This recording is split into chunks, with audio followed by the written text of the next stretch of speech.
Okay, well, welcome back to the Bayside Fabrication YouTube channel. Last video you saw just kind of the general concept of what I'm building here, and now we're going to start getting into the nuts and bolts of it. So I'm going to show you a bunch of parts I ordered and show you exactly where I'm at as of today.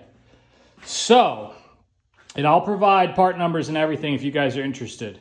So we have our cleaned up engine, okay?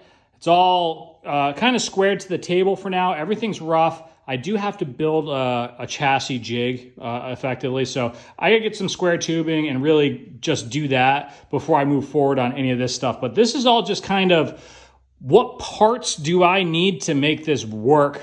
A lot of it's experimental. A lot of it is just sitting on the computer trying to find out what bolts to what I can probably make work with this and that and the other thing. And effectively what I've done is just bought kind of the cheapest stuff I could, like especially off of Amazon because it's easily returnable, like these CVs, for example. So let me go through briefly and I'll show you exactly what I have. So right here, we have our stock output U-joint from the Concourse 14. This is a Can-Am Maverick 1000R drive shaft.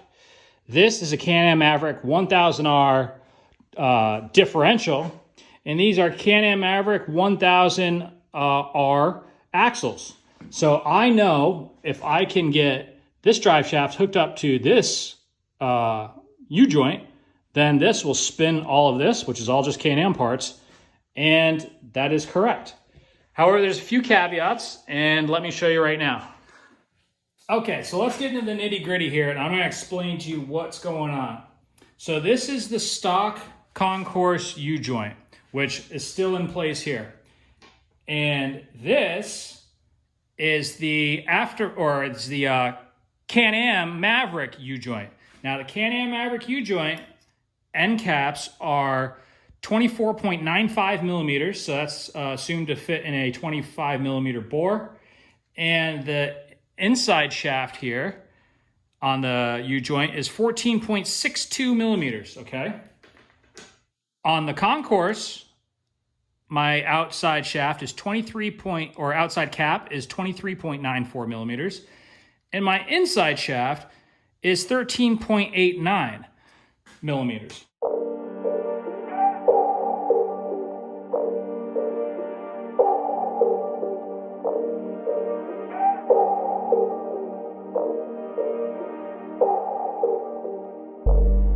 So on this one here, what I did is I just left the two Maverick end caps that will now go into this joint.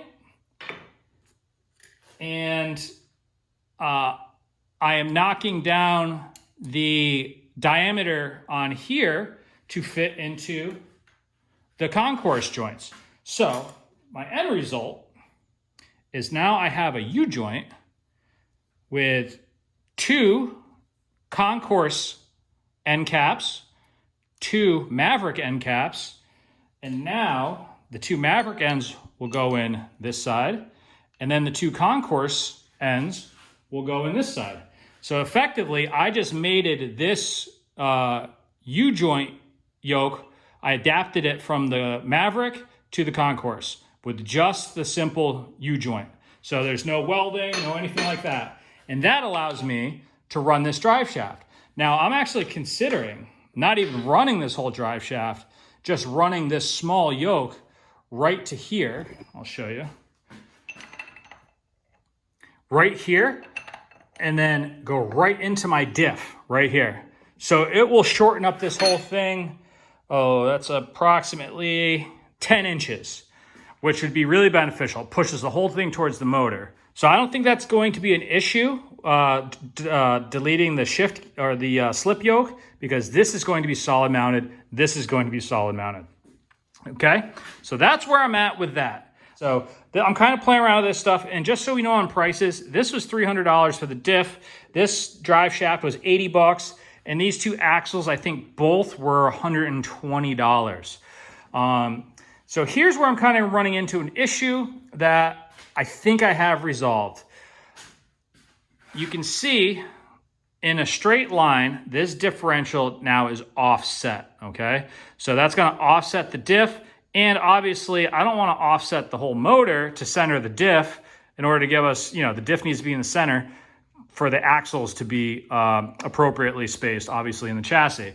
But that would involve offsetting the motor, which is a huge offset, and that would offset a ton of weight, and that's no good either. So effectively, what I have been pondering the past 24 hours is how do I essentially make a, I guess you would call it just an intermediate shaft that goes from these splines here in the diff to these splines.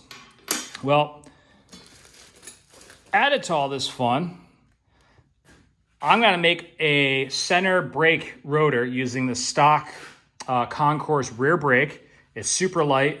I don't believe this whole setup's really gonna weigh much more than the actual Concourse fully assembled motorcycle. So it should have plenty of stopping power. Now the issue I'm running into is I cannot find splines, female and male, that would match. So essentially what I'd have to do is take this spline. I need a male and a female version. So one goes in here. I'd have to weld or assemble a shaft with some kind of female spline to go over this. And then this would be a receiver. Plus I need to make a mount for my brake rotor and stuff like that. So here's where things are going to get a little interesting. First off, these outers here, these run the Can-Am hubs, and the bolt pattern on those is like 4x1, I think it was 137 or 132. I don't remember off the top of my head. So it's kind of an odd bolt pattern, and you pretty much can only run like Can-Am wheels on it. So with that being said, I would love to run like a 4x100 lug pattern. Then I can run pretty much any wheel on the planet. I can find wheels cheap. I would like to ultimately have with this like 3 or 4 sets of wheels, like one with some high grip tarmac tires, some with some off-road dirt tires, some with some drifty tires, and you know what I mean? And just have them like kind of just, all right, these tires are for this, that, and the other thing, some, and just do something like that. And I can buy wheels and tires for super cheap off, local Facebook marketplace. So a lot of guys run 91 to 93 Mazda Miata axles, CV shafts on these. And the CV shafts on the Miatas have a 4-bolt instead of the splined input flange. So they run chain-driven rear spools. And this being a diff, obviously I'm not doing that. So I'm thinking these were only $60 each, right? These CVs. I ordered some, and we're gonna see how this looks, some Mazda Miata axles. And I'm thinking, in order to make up this space, because I am having a hell of a time finding whatever, I can't find anything really that this spline count, diameter, I can't find anything that fits really, other than what we're looking at here. So if anybody has any ideas, that would be fine. But my thoughts are, I'm going to take this, disassemble this axle. What I'll do is CNC a ring for this CV joint, essentially just ditch this part of the axle. Axle shaft now will go into here. Then I will have a bolt pattern flange on here, which I'll cut with my CNC machine. And that will connect to an intermediate shaft, which will have a flange for the brake rotor and all that good stuff. And then at the end of this flange, or the end of this shaft, I'll have the Mazda Miata 4-bolt flange go right out to the side. So that will create an intermediate shaft. I'll have a bearing, supporting the shaft towards the end here where this intersects. And then the diff won't be centered, but the axles will be centered to the chassis. And then you'll have the same exact droop on the axles, and they'll be the same width, and et cetera, et cetera. And with that being said, I'll have to take off this side too, utilize this as my differential input, and then make my 4-bolt flange for the Miata axle coming off here. I know that was a mouthful, but I think it's going to work. And what I also found out is that Polaris Razor 800 knuckles accept Mazda Miata bearings.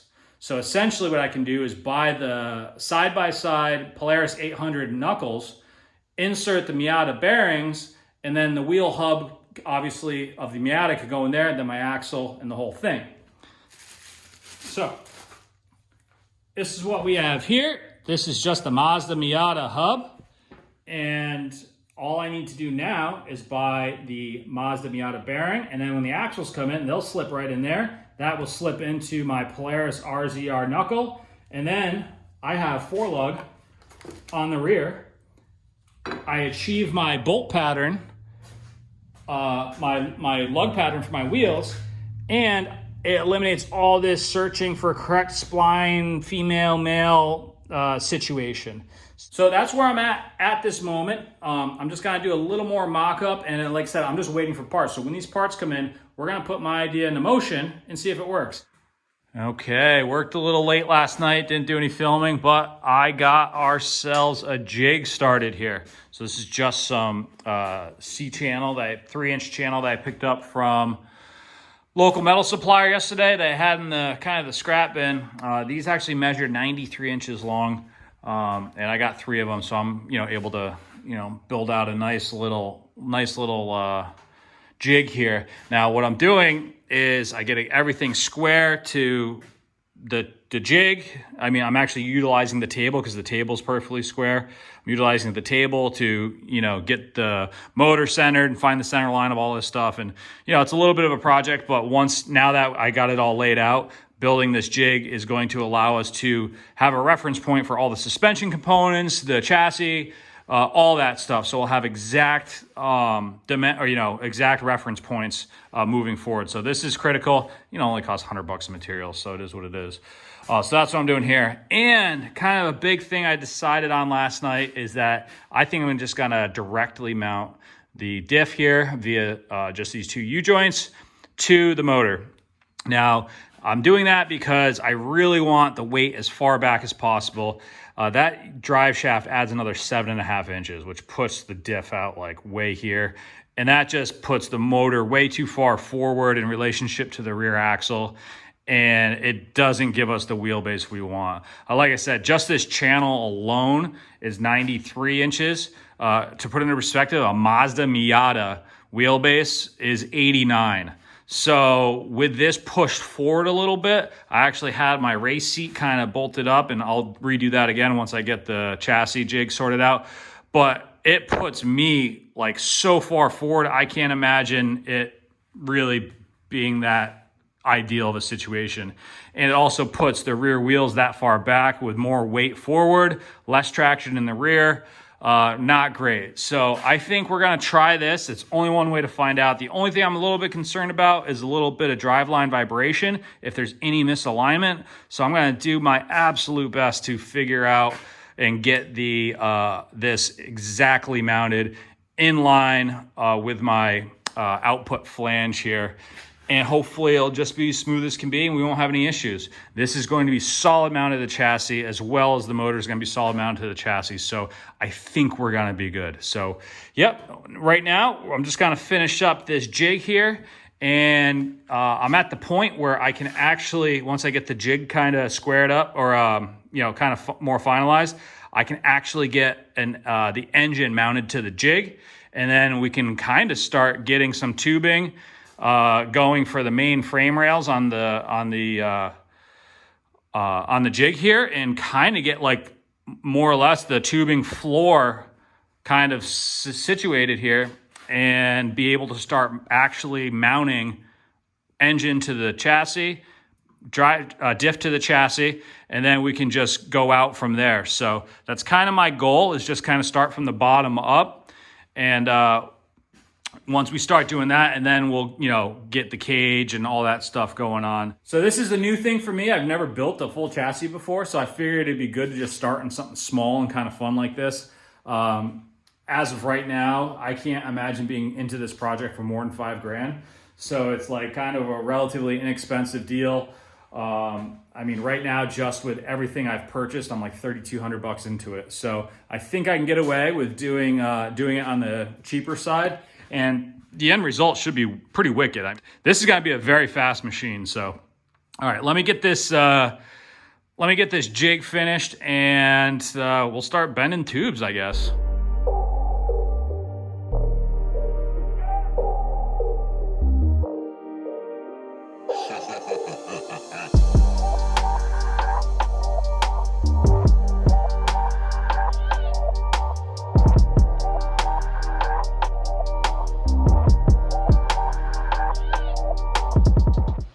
All right, well, what you just saw me do there was just getting kind of a rough idea where the seating position is gonna be, just so I'm kind of have a feel for what's going on here.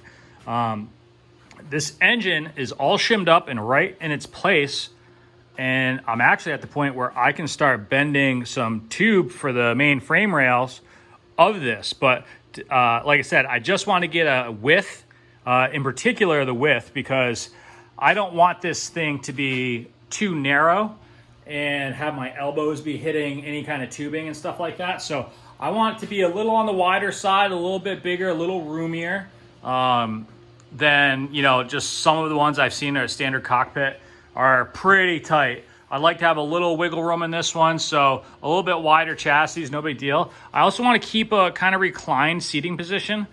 Maybe not this aggressive, but I feel really comfortable in that seating position. And I think that will be that'll be a good one for me, as opposed to just being upright.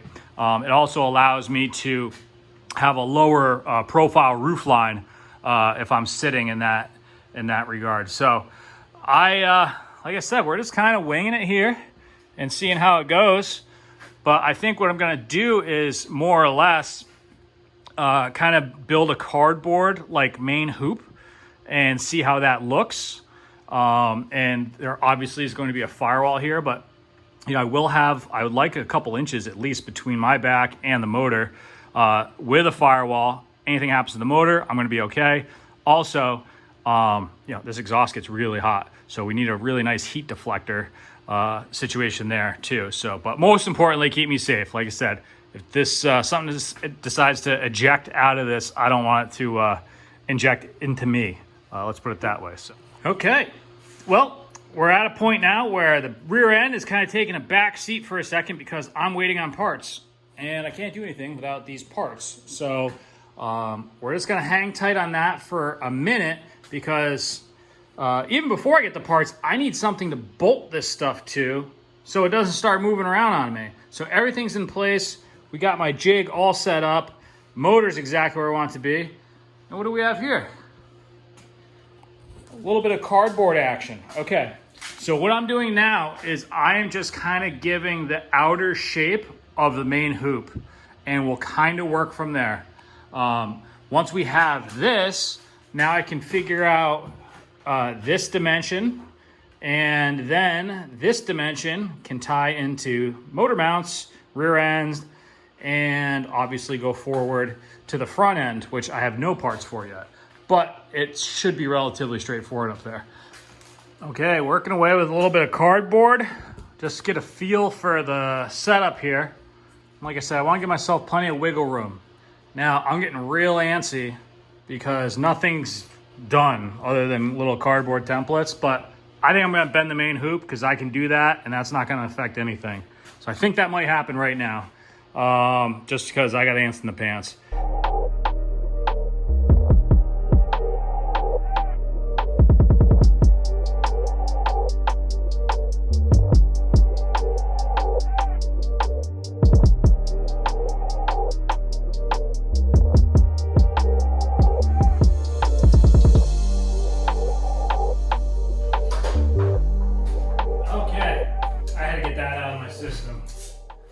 Because I don't feel like I'm accomplishing things sometimes, you know what I'm saying? So it's good just to have a little motivation, a little visualization.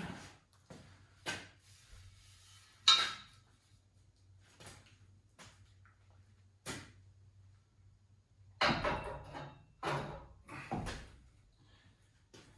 right. So it's just kind of propped in place here, but you get the idea. Now it's kind of weird working on a bench, especially when it's this high, because it just kind of gives you a weird sense of dimensions. But keep in mind, this thing's gonna be, you know, like, I think the bottom of the frame, I'm shooting for, I don't know, 6 inches off the ground. I mean, it's gonna be a low setup, but that can be adjustable actually. But yeah, anyways, so, yep, there we go. We got our main hoop bent. So now I have some resemblance of what we're shooting for here. Now, I am using all 4130 chromoly on this cage. So I want it to be as light as possible. This is gonna be a really stout setup. Now, I have a feeling this is gonna be incredibly fast, so there's no skipping on any kind of safety stuff. I have to add a little bit of weight, you know, in the cage to make sure it does its job if it needs to. Then that's 100% what we're gonna do. So, but as of now, we got that going. And now I just gotta kind of figure out how I'm gonna do the floor bars. And then once I get the floor bars, I can tack this to those, and then we can kind of just build off of that. Now I do wanna say at this point that I am taking some design cues from a couple of guys. There's one company, they just had a prototype cart, they call it a rally cart, out of Canada, and I really like their design. So I'm kind of I got a few pictures of theirs. I'm kind of using that. I'm leaning on that a little bit.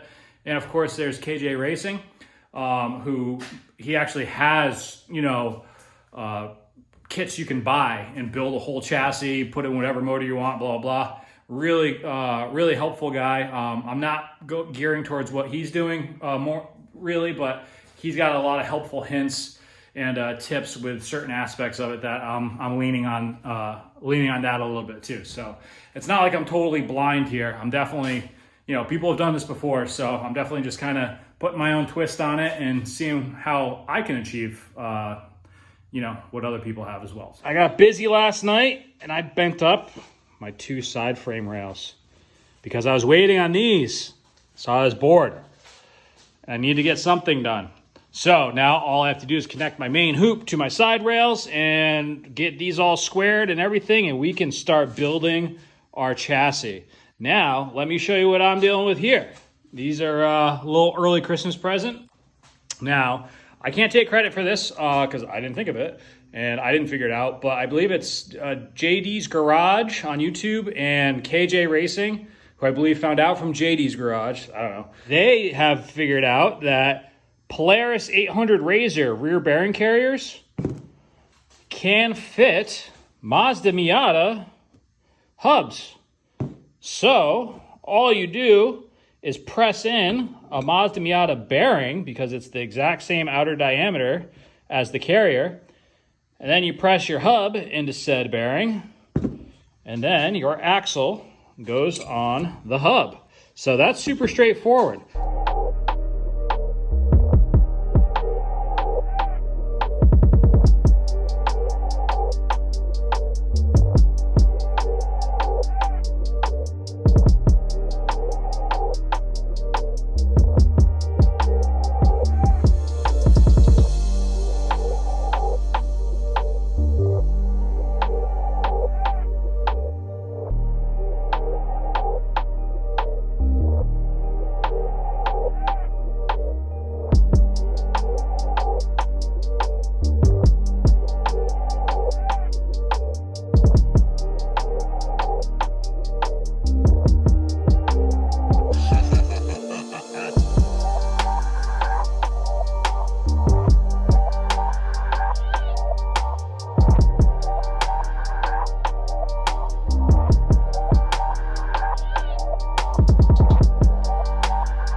Okay, now that we have these, the main hoop tacked in place, and we have, I don't know what you call this, our mid bar, I guess, tacked in place, and I have this tube right here tacked in place. Now this is going to be our kind of our main engine support on the bottom here.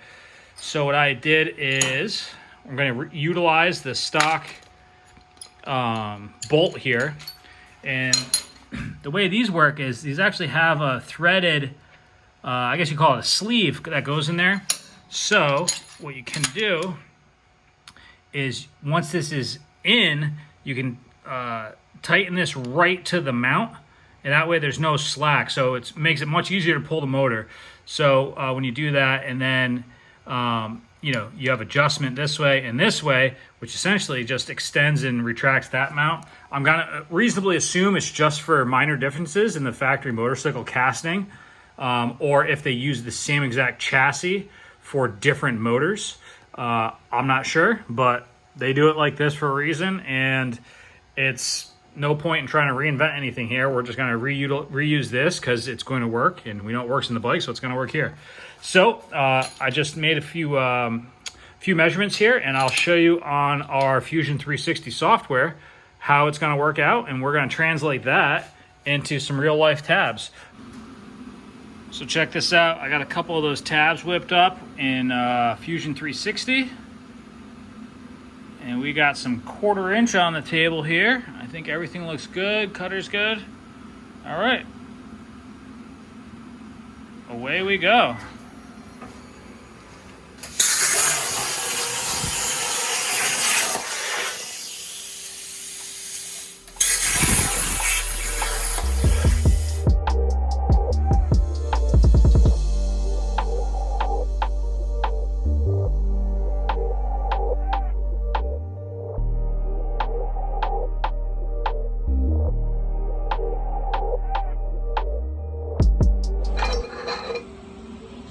Not too bad, a little slaggy, but that's fresh off the machine.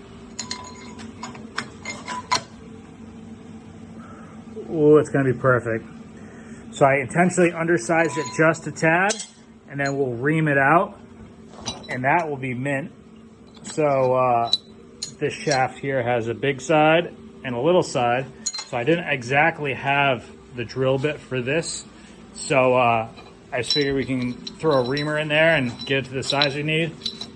And then the little one here, I just cut it at a 3/8 hole, and that will just get, it's pretty much a 1/2 inch drill bit through there. Once we get through the plasma edge, it will drill perfectly. Okay, here's our brackets. So they fit really well. And all we have to do now is I just have to make a little spacer. I'll probably just make a couple of little aluminum spacers to fill up that gap, because this is where the factory bike frame channel was, is about 3/4 inch thick. So there and there. So I just got to make a couple tiny little spacers to make up the gap of the factory frame and tack it on. And that engine's half mounted. We have another mount right here, which we'll kind of address later. And then we have 2 mounts on the head. I actually used them as lift points for the engine lift. And those will probably tie into my upper X braces on the main hoop here. But we're kind of going to see how that looks once those are tacked in place. But yeah, we are looking like we got an engine almost mounted.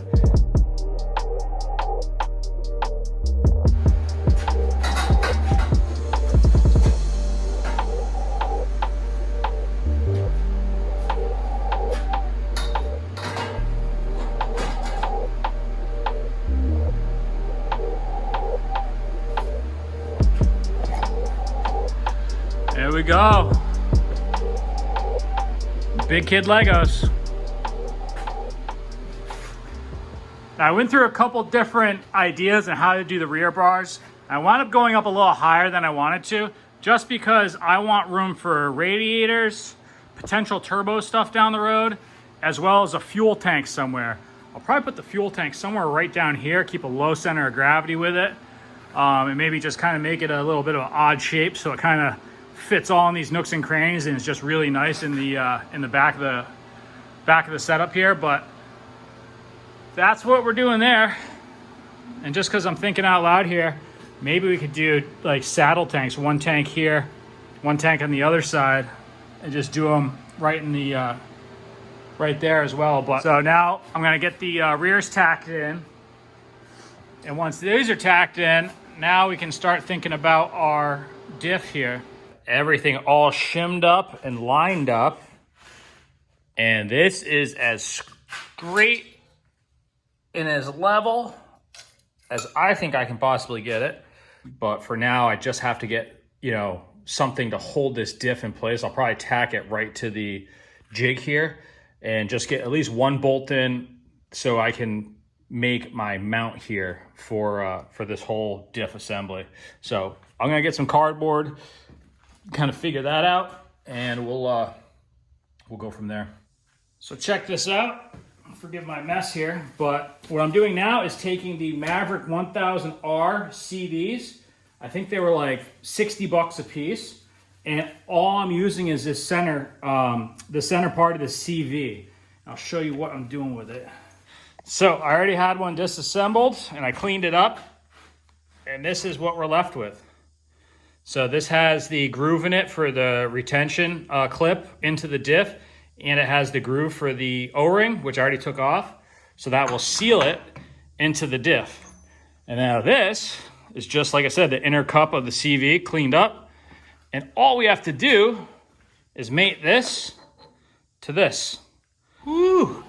Just cut out this 3/8 plate. Man, that thing cuts thicker stuff better than it does thinner stuff, if you ask me.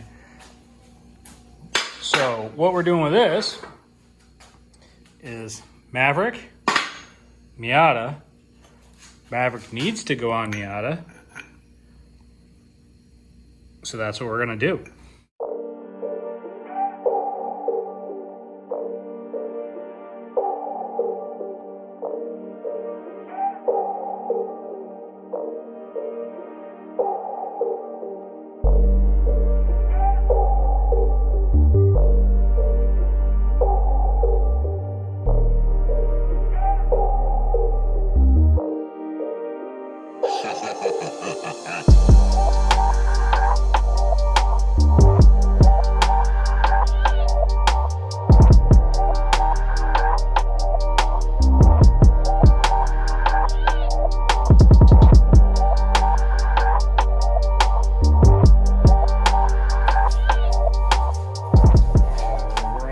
Our end result. We have our machined ring here. You can see I stepped the inner part of it. This is a 3/8 ring, or a 3/8 thickness rather. And that, I could have gone maybe a little thicker, but or thinner, but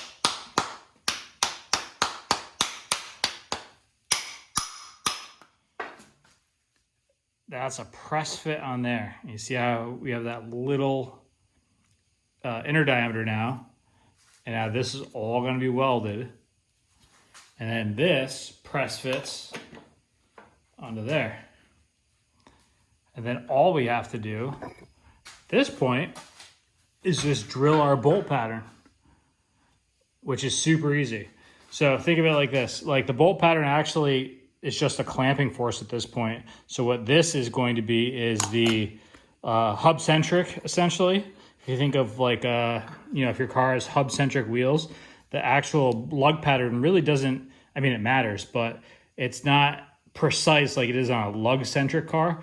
The hub bore is actually what keeps everything centered, and the bolt pattern just acts as the clamping force. So that's effectively what we're doing here.